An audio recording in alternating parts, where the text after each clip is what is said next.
नमस्कार, स्वागत है आप सबका दिन भर की तमाम बड़ी खबरों के साथ। मैं हूं कवीन सचान। शुरुआत हेडलाइन से।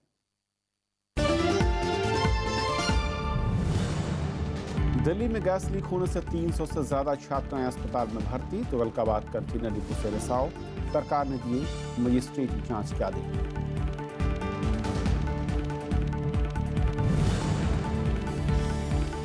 मुख्यमंत्री महबूबा मुफ्ती को प्रधानमंत्री से अमन की उम्मीद। हंदवाड़ा में सुरक्षा बलों और छात्रों में झड़प, आतंकियों की मदद के आरोप में 3 गिरफ्तार।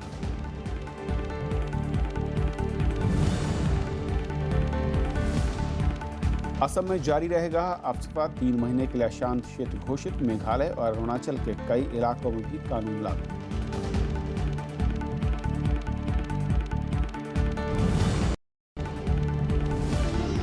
ओडिशा में बीजेडी सरकार और संगठन में बड़ा फेरबदल, 10 मंत्रियों के इस्तीफे, 11 जिले में पार्टी के पर्यवेक्षक तैनात।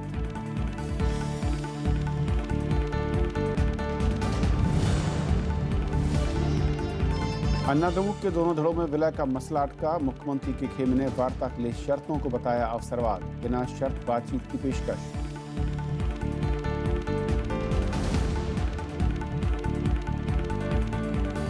दिल्ली के तुगलकाबाद इलाके में कंटेनर डिपो से गैस लीक होने से 300 से ज्यादा स्कूली बच्चों को अस्पताल में एडमिट करवाना पड़ा। डॉक्टरों के मुताबिक बच्चे स्वस्थ हैं और प्राथमिक उपचार के बाद उन्हें घर भेज दिया गया।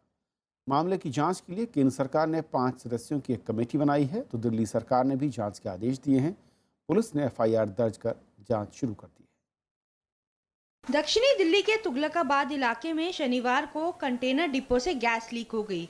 इसके चलते रानी लक्ष्मी सर्वोदय कन्या विद्यालय और सीनियर सेकेंडरी कन्या विद्यालय की छात्राओं की तबीयत बिगड़ने लगी।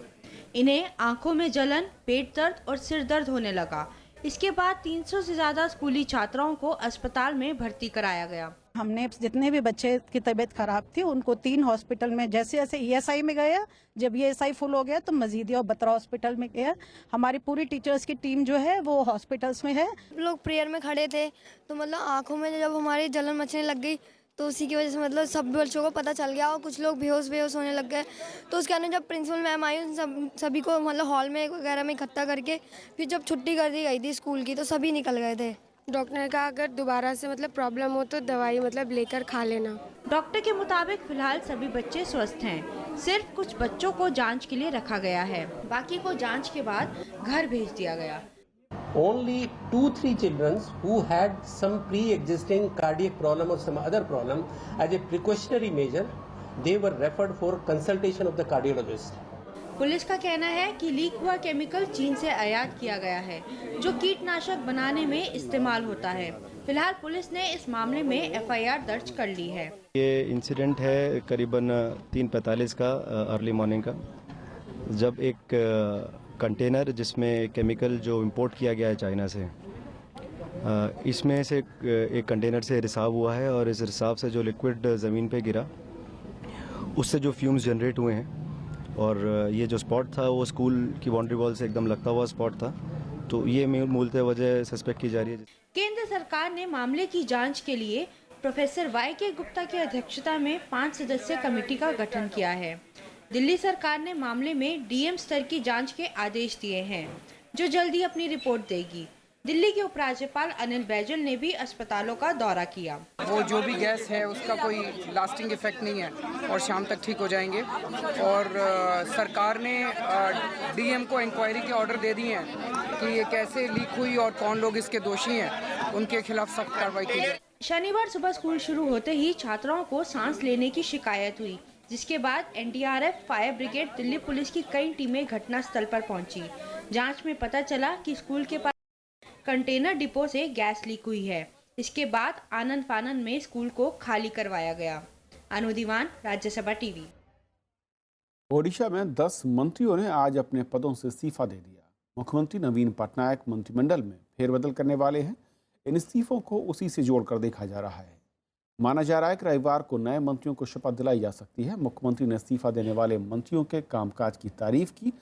उन्होंने कहा कि मंत्रिमंडल में फेरबदल से सरकार बेहतर तरीके से काम कर सकेगी। शुक्रवार को विधानसभा स्पीकर निरंजन पुजारी ने भी इस्तीफा दे दिया था। इस बीच बीजेडी के अध्यक्ष नवीन पटनायक ने पार्टी संगठन में भी बदलाव किया है। 9 वरिष्ठ नेताओं को 11 अलग अलग जिलों के पर्यवेक्षक बनाया गया। इनमें आज इस्तीफा देने वाले 5 मंत्री भी शामिल हैं। अरुण साहू और प्रणव प्रकाश दास को महासचिव बनाया गया है, तो देवी प्रसाद मिश्रा को पार्टी का उपाध्यक्ष बनाया गया है।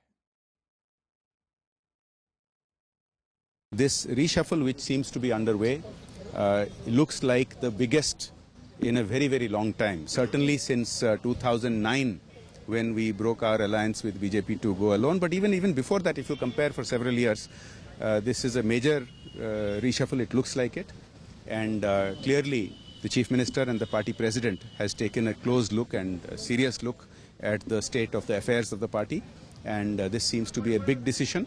So I think we'll have to wait and watch and see how things turn out. और भुवनेश्वर से इस वक्त हमारे साथ फोन लाइन पे स्थानीय पत्रकार हरि प्रसाद भारती जुड़ रहे हैं। हरि, जिस तरीके से बदलाव किया गया है एक तरफ सरकार में और वहीं संगठन में भी, क्या बड़ी वजह नजर आ रही है? हाँ जी प्रकाश, जब ये मोदी जी का जो दबाव है, ये इसका सीधा नतीजा है। क्योंकि जो पंचायत चुनाव जब हुआ, वहाँ पर कम से कम 8 जिला परिषद में भाजपा को बहुमत मिला और कांग्रेस यहाँ जो दूसरे नंबर में था वो तीसरे नंबर में चला गया। उसके बाद जो मोदी जी जो यहाँ पर पूरा उनका कैबिनेट लेके 13 मुख्यमंत्रियों को लेके यहाँ जो मीटिंग यहाँ पर जो 2 दिन का आयोजन किया गया और जो मंदिरों में घूमे, उसका इतना जोरदार असर पड़ा है लोगों के ऊपर। तो लोग जो कहीं भी डिस्कशन हो रहा है भाजपा की तरफ, इसको रोकने के लिए ही मुख्यमंत्री नवीन पटनायक ने ये बहुत बड़ा कदम उठाया। इसमें स्पीकर से लेके 9 मंत्री 10 जन को इस्तीफा देने के लिए कहा, और इससे पहले स्वास्थ्य मंत्री जो थे आशुतोष सब्यसाची, उन्होंने पहले ही इस्तीफा दे दिया था। तो 11 जो सीट खाली हुआ उसके जगह में 11 लोगों को ले रहे हैं। और इसमें में जो इस्तीफा दिए हैं उसमें निरंजन पुजारी स्पीकर हैं, बाकी अरुण साहू, प्रदीप पाणिग्राही, देवी प्रसाद मिश्रा, संजय दास वर्मा, प्रणव प्रकाश दास, पुष्पेंद्र सिंह, सुदाम मरांडी, लाल बिहारी हिमरिका और जोगेंद्र बेहरा, इन लोगों ने इस्तीफा दिया। और अभी जो कल सुबह 9 से 10 बजे के बीच राजभवन में नया मंत्रिमंडल को शपथ ग्रहण कराया जाएगा, उसमें लिया गया है शशिभूषण बेहरा, चंद्रसारथी बेहरा, प्रफुल्ल सामल, भुवनेश्वर के जो विधायक है विजय नायक, महेश्वर महांती पुरी के विधायक हैं, फिर निरंजन पुजारी जो अभी स्पीकर पद से इस्तीफा दिए, ये भी मंत्री बन रहे हैं। और उसी के हिसाब से फिर सुशांत सिंह है, नृसिंह साहू है, प्रताप जेना, अनंत दास और सूर्य नारायण पात्रा जो पहले रेवेन्यू मिनिस्टर थे और पार्टी के मुख्य प्रवक्ता थे। ये 11 लोगों को अभी इसके क्या किया जा रहा है? इमेज मेकओवर इसे कहा जाए, और जो नए चेहरों को जिनको जगह मिल रही है, वो क्या जातिगत उनका आधार है जिसके आधार पर जगह मिल रही है, या फिर उनकी छवि के चलते उन्हें अब मंत्रिमंडल में शामिल किया जा रहा है? नहीं, मुख्यमंत्री नवीन पटनायक का कहना है कि जो युवा वर्ग है ये संगठन में काम कर सकते हैं। और ऐसा जैसा प्रणव प्रकाश दास है, युवा मंत्री है, बिजली विभाग के थे, शक्ति मंत्री, उनको दिया गया मलकानगिरी यहाँ से 700 किलोमीटर है, यहाँ से भुवनेश्वर से मलकानगिरी जाके वो काम कर सकता है। लेकिन कोई ज्यादा उम्र का आदमी है वो जो बार बार जा नहीं सकता है, तो इसलिए ऐसा किया गया है। जो मंत्री जो रिजाइन किए हैं, इन लोग को अलग अलग जिला के उनके प्रभारी बनाकर उनको भेजा गया। तो मंत्रिमंडल से इन लोग इस्तीफा देने से पहले ही कल रात को ही इनको डिक्लेयर कर दिया गया कि ये कौन कौन से जिले में प्रभारी रहेंगे। इससे यही पता चल गया था कि ये लोग इस्तीफा देने वाले हैं। चलिए प्रसाद जी, बहुत बहुत शुक्रिया आपका हमारे साथ जुड़ने के लिए और ताज़ा अपडेट देने के लिए। उधर जम्मू कश्मीर की मुख्यमंत्री महबूबा मुफ्ती ने कश्मीर में जारी हिंसा पर गंभीर चिंता जाहिर की है। उन्होंने उम्मीद जाहिर की कि कश्मीर को इस हालात से सिर्फ प्रधानमंत्री नरेंद्र मोदी ही बाहर निकाल सकते हैं। उन्होंने जम्मू में एक परियोजना के उद्घाटन के दौरान ये बात कही। महबूबा मुफ्ती ने प्रधानमंत्री नरेंद्र मोदी की लाहौर यात्रा का समर्थन करते हुए कहा कि ये नरेंद्र मोदी का साहसिक फैसला था। उन्होंने कश्मीर घाटी में अशांति को रोकने के लिए नरेंद्र मोदी को एकमात्र सक्षम व्यक्ति करार दिया। महबूबा मुफ्ती ने कहा कि नरेंद्र मोदी के साथ पूरा मुल्क खड़ा है। आज भी जम्मू कश्मीर की समस्या का कोई समाधान, कोई हल ढूंढ सकता है तो वो श्री नरेंद्र मोदी जी और कोई नहीं। उनके पास मैंडेट है इस मुल्क का, वो जो फैसला करेंगे, जैसा करेंगे, मुल्क उसको सपोर्ट करेगा। और शायद यही वजह है कि यही उनकी ताकत है कि वो 1 घंटे के अंदर लाहौर चले गए, वहां के वजीर आजम से मिले, ये कमजोरी की नहीं, ये ताकत की निशानी है। महबूबा मुफ्ती ने विपक्षी पार्टियों पर आरोप लगाते हुए कहा कि उन पार्टियों ने कश्मीर में शांति बहाली की कभी गंभीर कोशिश नहीं की। उन्होंने अटल बिहारी वाजपेयी और मुफ्ती मोहम्मद सईद की कोशिशों को कश्मीर के लिए मजबूत पहल करार दिया। महबूबा मुफ्ती ने कहा कि वाजपेयी सरकार के बाद केंद्र की यूपीए और राज्य की नेशनल कॉन्फ्रेंस सरकार ने शांति बहाली की तरफ कोई ठोस कदम नहीं उठाए। 3 साल के अंदर सीज फायर वाजपेयी जी का, 3 साल के अंदर बातचीत LK आडवाणी साहब के साथ, 3 साल के अंदर रास्ते खोलने की बातचीत का आगाज होना। रास्ते तो बाद में खुले पर आगाज वाजपेयी जी के टाइम में हुआ। 3 साल में मिलिटेंसी वहां कम होना, बॉर्डर्स पे हमारे अमन होना, ये कोई मामूली चीज नहीं थी। वहीं दूसरी तरफ नेशनल कॉन्फ्रेंस ने महबूबा मुफ्ती के दावों को पूरी तरह खारिज किया है। नेशनल कॉन्फ्रेंस का दावा है कि जब से राज्य में PDP और BJP गठबंधन की सरकार बनी है, तब से हिंसा और भड़की हुई है। पार्टी का दावा है कि मोदी और मुफ्ती दोनों कश्मीर में शांति बहाली के मोर्चे पर बुरी तरह असफल साबित हुए हैं। For last 2.5 years, when they have been in coalition, we have not seen any forward movement. Rather, Kashmir, in terms of security scenario, overall environment has gone from bad to worse. They should do a retrospect themselves. On one side, her own party is saying that there is no forward movement on the agenda of alliance. On the other hand, just to save her chair, she is showering all praises on the Prime Minister. आज ये देश को बताएं कि इनकी कोई नीति है। इनकी कश्मीर की नीति, जम्मू कश्मीर की नीति खोखली है, राजनीतिक अवसरवादिता से जुड़ी है। दूसरा, पाकिस्तान के लिए कौन सी रूपरेखा है, कौन सी नीति है। आपको बता दें कि बीते साल कश्मीर में भड़की हिंसा अब तक जारी है। उपचुनाव के बाद से कश्मीर घाटी अशांत है। पिछले महीने महबूबा मुफ्ती ने प्रधानमंत्री नरेंद्र मोदी से मुलाकात कर हालात की जानकारी दी थी और कहा था कि कश्मीर में हालात बेहद चिंताजनक हैं। जम्मू कश्मीर के राज्यपाल NN वोहरा ने भी शुक्रवार को प्रधानमंत्री से मुलाकात की थी। Bureau report, Rajya Sabha TV. Jammu Kashmir के शोपियां में पुलिस ने आतंकियों की मदद करने वाले 3 लोगों को गिरफ्तार किया है, तो वहीं दक्षिण कश्मीर के बैंकों से कैश ट्रांजैक्शन रोकने की एडवाइजरी भी जारी की गई है। इस बीच अलगाववादी नेता सैयद अली शाह गिलानी के सेना के स्कूल में बच्चों को न भेजने की अपील की सभी दलों ने निंदा की है। कश्मीर के हंदवाड़ा में शनिवार को प्रदर्शन कर रहे छात्रों और सुरक्षा बलों के बीच झड़प हुई। रोकने पर छात्रों ने सुरक्षा बलों पर पत्थरबाजी शुरू कर दी। भीड़ को काबू करने के लिए लाठीचार्ज और फिर आंसू गैस के गोले दागे गए। झड़प में कई लोगों के घायल होने की खबर है। इधर शोपियां में पुलिस ने आतंकियों की मदद करने वाले 3 स्थानीय लोगों को गिरफ्तार किया है। इनके पास से हैंड ग्रेनेड भी बरामद हुआ है। केंद्रीय मंत्री जितेंद्र सिंह ने कहा कि केंद्र सरकार राज्य सरकार को हालात सामान्य बनाने में पूरी मदद कर रही है।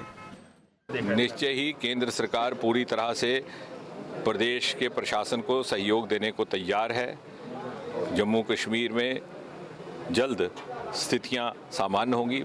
इस बीच हुर्रियत कॉन्फ्रेंस के अध्यक्ष सैयद अली शाह गिलानी ने कश्मीर के लोगों से बच्चों को सेना के गुडविल स्कूलों में नहीं पढ़ाने की अपील की है। उनके इस बयान की जम्मू कश्मीर सरकार समेत सभी दलों ने आलोचना की है।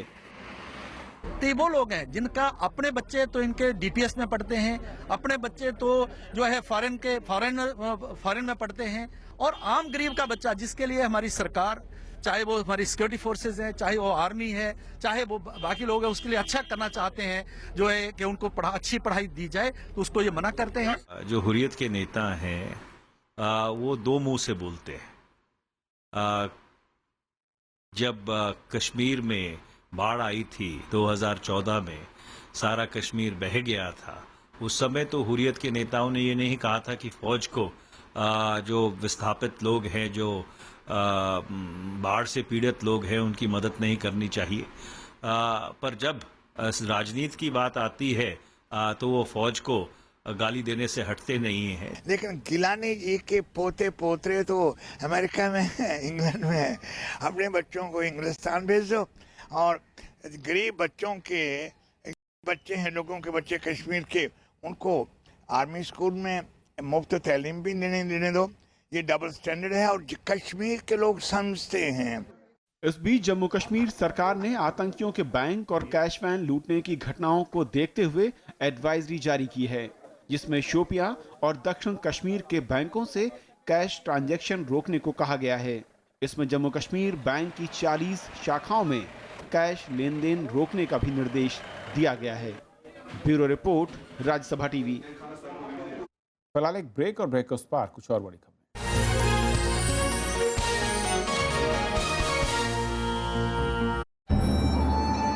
मैं भी भारत का ये सफ़र लेकर आजकल हम नागालैंड में हैं और आज हम पहुंचे हैं मोकोकचुंग ज़िले में। मोकोकचुंग ज़िले को आओ आदिवासियों का घर माना जाता है। आओ आदिवासियों की जीविका आज भी खेती किसानी से ही चलती है। आओ आदिवासियों की सामाजिक, प्रशासनिक और न्यायिक व्यवस्था अभी भी परंपरागत नियम और कानूनों के हिसाब से चलती है। कल जैसे एक आदमी मर गया, दो मर गया। हम लोग का क्रिश्चियन का धर्म का नेम से उनको ऐसे माफ कर देगा।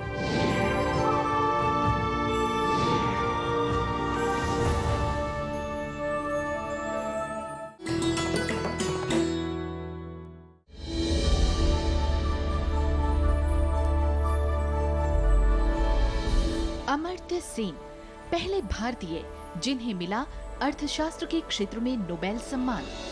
गरीबी और भूख जैसे विषयों पर सेन ने किया है उल्लेखनीय काम। लोक कल्याणकारी अर्थशास्त्र की उनकी अवधारणा ने दिलाई विश्वव्यापी पहचान। वर्ष 2010 में सर्वाधिक प्रभावशाली व्यक्तियों की टाइम मैगजीन की सूची में शामिल था उनका नाम।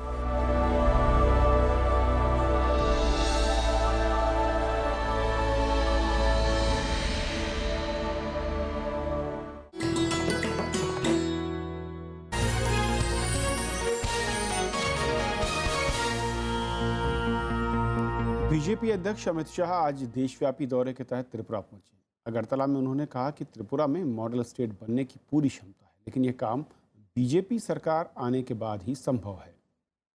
अमित शाह ने कहा कि बीजेपी ही लोगों को सीपीएम शासन से छुटकारा दिला सकती है। उन्होंने बताया कि नरेंद्र मोदी सरकार की नीतियों के बल पर बीजेपी राज्य में अगली सरकार बनाएगी।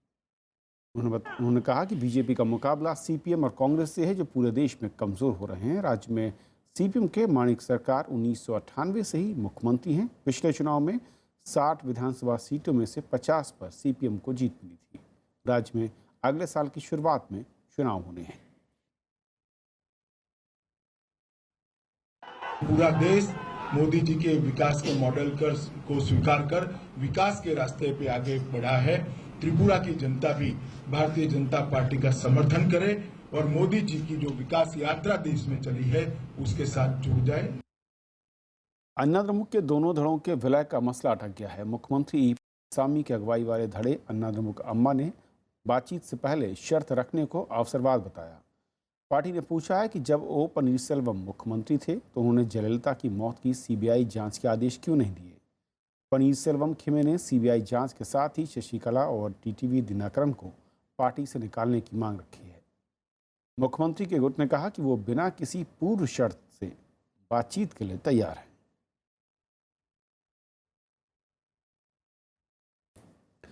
केंद्र सरकार ने armed forces special power act यानी अफ्स्पा के तहत असम को अशांत क्षेत्र घोषित कर दिया है। साथ ही प्रदेश में अगले 3 महीने के लिए अफ्स्पा कानून को बढ़ा दिया गया है। United liberation front of Assam यानी उल्फा और national democratic front of Bodoland यानी एनडीएफबी जैसे समूह यहां पर हिंसा फैला रहे हैं। असम के अलावा मेघालय के कुछ इलाकों को भी अशांत घोषित किया गया है। इन इलाकों में भी 3 मई से 3 महीने के लिए अफ्स्पा लगाया गया है। वहीं दूसरे गजट नोटिफिकेशन में अरुणाचल प्रदेश के तिरांग चांगलंग और लोंगडिंग को भी अगले 3 महीने के लिए अशांत क्षेत्र घोषित किया गया है।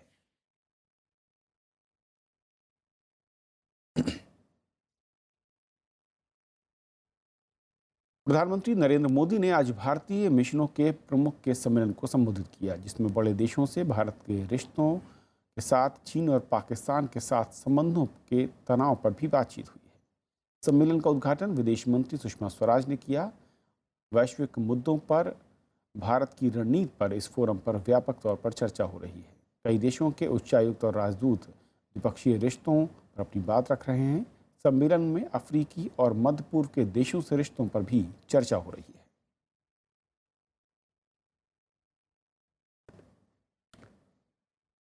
वरिष्ठ आईपीएस अधिकारी टीपी सेन कुमार ने आज केरल के डीजीपी का पदभार फिर से संभाल लिया। सुप्रीम कोर्ट के आदेश पर सेन कुमार की फिर से बहाली हुई है। मुख्यमंत्री पिनराई विजयन ने कल उनकी बहाली के आदेश जारी किए थे। इसका औपचारिक आदेश आज जारी हुआ। सेन कुमार को 11 महीने पहले डीजीपी के पद से हटाया गया था। अमृतसर में मंडी प्रशासन की मिलीभगत से गलत ठेके दिए जाने का खामियाजा किसानों को भुगतना पड़ रहा है। ट्रकों की कमी के चलते जिले के 5 मंडियों में गेहूं की खरीद में देरी हो रही है। किसान कई दिनों से मंडियों में अपनी उपज के लिए बारी का इंतजार कर रहे हैं। पंजाब में इस बार गेहूं की बम्पर पैदावार हुई है। किसान अच्छे दाम की उम्मीद में उपज लेकर मंडियों में पहुंच रहे हैं, लेकिन अमृतसर में मंडियों में मची बदहाली से किसानों को महज मायूसी ही हाथ लग रही है। मंडियों में गेहूं के बड़े बड़े ढेर लगे हैं, लेकिन मंडी कर्मचारी इसकी खरीद नहीं कर रहे। मुश्किल तो नहीं जाएगा तो पेमेंट नहीं आएगा, पेमेंट नहीं मिलेगा तो क्या करेगा। मौसम का जब गिल्ली हो जाएगी तो लिफ्टिंग नहीं जाएगी, आगे गोदाम में नहीं लेंगे। बहुत दिनों से कणक पड़ी है। मौसम का असर तो ये गवर्नमेंट के ऊपर ही पड़ेगा। ये नहीं उठाएंगे तो ये भीगेगा। मंडी आढ़तिये इसके लिए प्रशासन को जिम्मेदार बता रहे हैं। उनका कहना है कि गलत ट्रांसपोर्टेशन ठेके देने के चलते गेहूं खरीद में परेशानी हो रही है। कनक की लिफ्टिंग हर साल इसी तरह खराब रहती है और ये जो ठेके दिए जाते हैं, ये ठेके सरकार उनको देती है जिनके पास कोई गाड़ी का अरेंजमेंट नहीं होता। ये ठेके जिनको दिए जाते हैं उनके पास कोई अपनी गाड़ी ना होने की वजह से ही ये लिफ्टिंग लेट होती है। पंजाब मंडी बोर्ड के अधिकारी इसके लिए ट्रकों की कमी की बात तो मानते हैं, लेकिन वो सही इंतजाम की जिम्मेदारी से पल्ला झाड़ रहे हैं। थोड़ी जी ट्रांसपोर्टरों में प्रॉब्लम आ रही है, आढ़ती को मुश्किल हो रही है क्योंकि लिफ्टिंग में थोड़ी प्रॉब्लम आने के उसमें जो डिस्ट्रिक्ट एडमिनिस्ट्रेशन है, जब पंजाब सरकार है, पिछले वाले सालों से थोड़ा उसको प्रोसीजर को बढ़िया तरीके से लाने में थोड़ी दिक्कत आ रही है। 2016-17 में मार्च तक अमृतसर की 6 मंडियों में करीब 87,000 टन गेहूं की खरीद हुई थी, लेकिन बद इंतजामी के चलते 2017-18 में अप्रैल तक 66,500 टन गेहूं ही खरीदा जा सका है। Bureau report, Rajya Sabha TV. वित्त मंत्री अरुण जेटली ने अमेरिका को संरक्षणवादी नीतियों के खिलाफ आगाह किया। उन्होंने कहा कि ऐसी नीतियों से कंपनियों की क्षमता घटेगी क्योंकि उन्हें सस्ता माल और सेवाएं नहीं मिल पाएंगी। वित्त मंत्री जापान के योकोहामा में एशिया की अर्थव्यवस्था से जुड़े एक कार्यक्रम में बोल रहे थे। यहाँ एशियाई विकास बैंक की 50वीं सालाना बैठक में हिस्सा लेने पहुंचे हैं। वित्त मंत्री ने कहा कि मुक्त व्यापार ही आगे बढ़ने का एकमात्र तरीका है। H-1B वीज़ा पर राष्ट्रपति डोनाल्ड ट्रंप के आदेश पर वित्त मंत्री ने कहा कि फिलहाल इसका कोई असर नहीं हुआ है। वित्त मंत्री के मुताबिक वैश्विक मंदी के बावजूद घरेलू मांग के चलते भारत की अर्थव्यवस्था तेजी से आगे बढ़ रही है। अमेरिका और रूस ने सीरिया में शांति स्थापित करने के उपायों पर चर्चा की है। दोनों देशों के विदेश मंत्रियों के बीच बातचीत में सीरिया में संघर्ष रोकने पर विस्तार से चर्चा हुई। ये बातचीत ऐसे वक्त हुई है जब रूस, ईरान और तुर्की ने सेफ जोन पर एक समझौता किया है। अमेरिकी विदेश मंत्रालय के प्रवक्ता ने बताया कि इस मसले पर रूस के साथ अमेरिका और भी बैठकें करेगा। इस सप्ताह की शुरुआत में अमेरिकी राष्ट्रपति डोनाल्ड ट्रंप ने भी रूसी राष्ट्रपति व्लादिमीर पुतिन से बात की थी। हालांकि एक वरिष्ठ अधिकारी ने कहा कि सीरिया में संघर्ष विराम का कोई प्रस्ताव नहीं है। 2011 से चल रहे सीरियाई गृहयुद्ध में अब तक 4 लाख से ज्यादा लोगों की मौत हो चुकी है। फ्रांस चुनाव आयोग ने राष्ट्रपति पद के दावेदार इमैनुअल मैक्रोन के निजी और प्रचार के दस्तावेज हैक कर ऑनलाइन जारी करने की पड़ताल शुरू कर दी है। शुक्रवार को चुनाव प्रचार खत्म होने से कुछ घंटे पहले हैकर्स ने इमैनुअल मैक्रोन की प्रचार टीम को निशाना बनाया, जिसमें मैक्रोन के निजी और चुनाव प्रचार खर्च से जुड़े दस्तावेज को एक वेबसाइट पर जारी कर दिया। फ्रांस में रविवार को राष्ट्रपति पद के लिए मतदान होना है और इमैनुअल मैक्रोन राष्ट्रपति के प्रबल दावेदार माने जा रहे हैं। भविष्य में कृत्रिम बुद्धिमत्ता की ओर बेहतर बनाने की कोशिशें की जा रही हैं। वहीं दूसरी ओर वैज्ञानिक इसके संभावित नतीजों को लेकर चिंतित भी हैं। चीन में हुए ग्लोबल मोबाइल इंटरनेट कॉन्फ्रेंस में वैज्ञानिकों ने इसके फायदे और खतरों के बारे में अपने विचार रखे। चीन में हाल ही में हुए ग्लोबल मोबाइल इंटरनेट कॉन्फ्रेंस में कृत्रिम बुद्धिमत्ता के इस्तेमाल और इसको लेकर आशंकाओं पर चर्चा हुई। कॉन्फ्रेंस में मशहूर भौतिक शास्त्री और वैज्ञानिक स्टीफन हॉकिंस ने कृत्रिम बुद्धिमत्ता को लेकर अपनी आशंकाएं बताईं। उन्होंने विज्ञान और तकनीक का इस्तेमाल इंसानियत और पर्यावरण के फायदे के लिए करने पर जोर दिया। And believe that the potential benefits of creating intelligence are huge. Perhaps with the tools of this new technological revolution, we will be able to undo some of the damage done to the natural world by industrialization. कृत्रिम बुद्धिमत्ता तकनीक की संभावनाओं और खतरों पर Hawking ने कहा कि इससे स्वायत्तता, निजता और गणना की जिम्मेदारी सवालों के घेरे में है। उन्होंने जोर दिया कि इस तकनीक के फायदों के अलावा उसके खतरों के बारे में भी खोज की जानी चाहिए। We too have a role to play in making sure the next generation has not just the opportunity, but the determination to engage fully with the study of science at an early level, so that they can go on to fulfill their potential and create a better world for the whole human race. Digital दुनिया में कृत्रिम बुद्धिमत्ता का मतलब ऐसे आधुनिक computer व्यवस्था का विकास करना है जिसके लिए मानवीय बुद्धिमत्ता की जरूरत होती है। इनमें कंप्यूटर के जरिए दवा के विषैलेपन की पहचान, तस्वीरों और आवाज की पहचान कर फैसला लेने के अलावा विभिन्न भाषाओं में अनुवाद जैसे काम शामिल हैं। Bureau report, Rajya Sabha TV. तो खबरों के आज के सफर में बस इतना ही। नमस्कार।